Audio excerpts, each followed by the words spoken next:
It's interesting that one of the big criticisms of you is that you've not worked as a prosecutor, so this is, is an issue that puts you right smack dab in the middle of that. Do you think that that's a fair criticism? Not only your opponents in the Republican primary or convention process are saying that, your current opponent on the Democratic side is saying that. Well, in the sense that it speaks to experience, I don't think it's an unfair point to make. The notion that you have to be a prosecutor to be the Attorney General is a little bit silly, in the sense of no AG goes to court to prosecute cases. We have professional prosecutors, and one thing I'm committed to doing is maintaining the high quality professional staff we've got in the Attorney General's office. They do a very good job. They do a very good job. They've done a great job analyzing the Melendez and the consequences of it for the prosecutors around Virginia.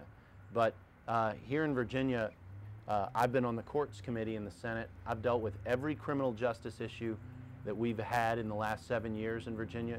You can see I'm on top of this one. I'm on the Courts Committee. These are things we deal with. My opponent's not. And being a prosecutor for 2 years out of law school really doesn't overshadow that. In our first debate, we had a death penalty question. He got the law wrong. He got the law wrong. I'm more concerned about that, frankly, than I am bringing 7 or 8 years ago experience of being a prosecutor for a little while. I've been practicing law a decade and a half. I've done appellate work, been in the Fourth Circuit, been in all the courts of Virginia, every level of court of Virginia. I have an awful lot of trial experience, including constitutional law. I've beaten this Attorney General's office in the constitutional law case. I know what I'm doing in that area. My opponent has no constitutional law experience.